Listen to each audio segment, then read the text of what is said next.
ஏன் மாமா, என்ன மாமா முட்டைலாம் கிள்ளிட்டுருக்க? ரோஸ் செடிக்கு அழகே அந்த ரோஸ் தான், அது ஏன் கிள்ளிட்டுருக்கீங்க? வணக்கம் விவசாய நண்பர்களே.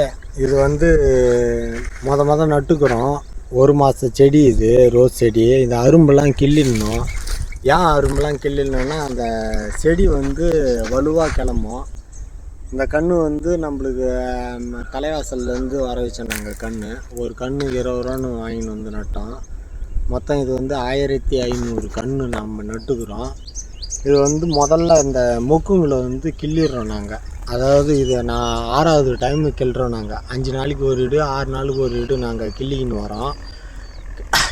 வரோம் நாங்கள். இப்போ இந்த மஞ்சளாக ஆகுது.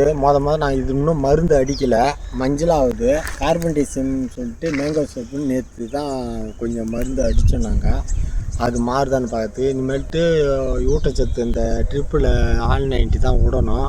விட்டுட்டு பார்த்துட்டு அது என்னன்னு பார்க்கணும். நம்ம இந்த மஞ்சள் மாறுறதுக்காக என்னன்னு பார்க்கணும். நம்ம தழை பழுத்து இலைப்புள்ளி கீழே கொட்டுது. நேட்டிவ் அடிக்க சொன்னாங்க. அடுத்த டைம் நேட்டிவ் அடித்து பார்க்குறோம். அடுத்த வீடியோவிலையும் நம்ம இந்த ரோஸை பற்றி போடுறோம் நாங்கள். இது ரோஸ் நான் புது பயிர், அதாவது இப்போ தான் நான் நடுறேன். நான் இது அனுபவம் அதிகம் இல்லை. இந்த ரோஸை பற்றி அனுபவம் இல்லை. அனுபவித்து அதாவது பூ எடுக்கும்போது நான் இதனுடைய மொத்த விவரமும் அனைத்தும் நான் சொல்லிடுவேன் நான். சரி, இப்போ இந்த ரோஸ் செடி போடுறதுக்கான காரணம் என்ன? இப்போ இது உங்களுக்கு புது பயிர். இதுக்கு முன்னாடி இங்கே நம்ம வேர்க்கடலை போட்டிருந்தோம். அதையும் நம்ம யூடியூப்பில் போட்டிருந்தோம் வேர்க்கடலை. ஆமாம். அந்த வேர்க்கடலை அறுவடை செஞ்சதுக்கப்புறம் இந்த ரோஸ் பயிர் போடுறதுக்கான காரணம் என்ன? அதாவது ஆள் பற்றாக்குறை. ஆளுங்க இந்த மல்லி நம்ம வச்சுருக்கோம். மல்லியில் பூ எடுக்க ஆள் வரல. அதே சமயத்தில் பூ எடுக்க ஆள் வரல. இது முல்லை வச்சோம்னாலும் ஆள் வராது. இது 2 பேர் காலையில் 4 மணிக்கு வந்தோம்னா இருட்டில் தான் வரணும். பாம்பு இருக்கும், தேள் இருக்கும், எல்லாமே தான் இருக்கும். நம்ம விவசாயம் பிறந்துட்டா என்ன பண்ணுறது? தேள், பாம்பு, பூரா எல்லாருக்கிட்டையும் கடி வாங்கிக்கின்னு எதனா லோல் பட்டு தான் ஆகணும். நிறைய பேர் சொல்லுவாங்க, உடனே யாருப்பா நீ போய் கஷ்டப்பட சொல்கிற, எங்கன்னா இருக்க வேண்டியதானு சொல்லுவாங்க. அதுக்கு என்ன பண்ணுறது? விவசாயி அனைவரும் பாவத்தை பண்ணவங்க. அதாவது அவங்களாம் விவசாயி இல்லாதவங்களாம் பாவத்தை பண்ணாதவங்கள, அவங்களுக்கும் கஷ்டம் இருக்கும். அப்படி சொல்ல வரல, ரொம்பவும் கஷ்டப்படுறோம் விவசாயி அனைவரும். அதுக்கேற்ற ஊதியம் கிடைக்குதோ இல்லையோ, கிடைக்காத இருக்காது.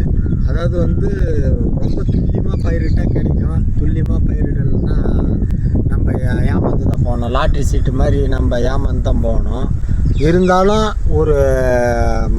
அதாவது திங்க் பண்ணி இந்த மருந்து அடித்தா இது அனுபவ ரீதியாக பண்ணோம்னா நம்மளுக்கு விவசாயத்தில் லாபம் கொடுக்கும். ஏன்னா தோணான்னு பண்ணோம்னா அது விவசாயத்தில் லாபம் கொடுக்காது. இப்போ நம்ம போட்டுருக்கிறது 50 சென்ட் போட்டிருக்கோம். இந்த ஆள் பிரச்சனைனால்தான் இந்த ரோஸுக்கு இருக்கிறேன். இந்த ரோஸு விலை 50 ரூபாயும் போகும், 20 ரூபாயும் போகும், 5 ரூபாயும் போகும், 100 ரூபாயும் போகும். இருந்தாலும் இந்த டைமு நம்ம போட்டிருக்கோம். எப்படின்னு போக தான் தெரியும். இந்த ரோஸோட வகை என்னது? இப்போ எல்லாருக்குமே பன்னீர் ரோஸுன்னு சொல்லுவாங்க. இந்த ரகம் பன்னீர்னா மாலை, இந்த சாமி மாலை. நிறைய பேர் பார்த்துருப்பாங்க. இந்த கலர் இது பன்னீர். இது கலரு மஞ்சள்லாம் வராது. பன்னீர் ரோஸுன்னு சொல்லுவாங்க. நான் முக்கை பிரியாத முன்னே நான் புட்டுறேன். புட்டுட்டா தான் இந்த செடி நல்லா வளருமா. அதுக்காகவே நாங்கள் புட்டுறோம். வளரும், அப்போ தான் நல்லா வளரும். இதுக்கு தீனி அதிகமாக போயிடும், அதுக்காக வளராது இது. அதனாலே ஃபுல்லாக லைனாக பார்த்து புட்டுக்கினே இருக்கணும். இது முக்கியமான காரணம் ஆள் பிரச்சனைனால்தான் இதை போட்டுக்கிறோம். இதே மாதிரியே நிறைய பேரும் போடுவாங்க தான்.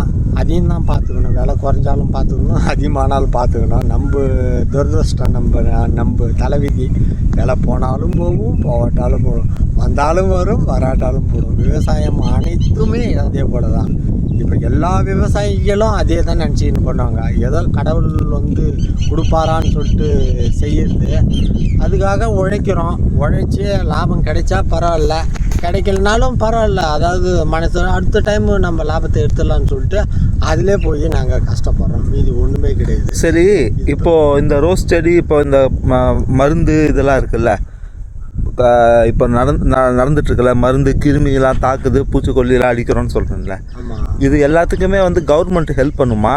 இல்லை அது கவர்மெண்ட் ஹெல்ப் பண்ணணுன்னா என்ன பண்ணணும்?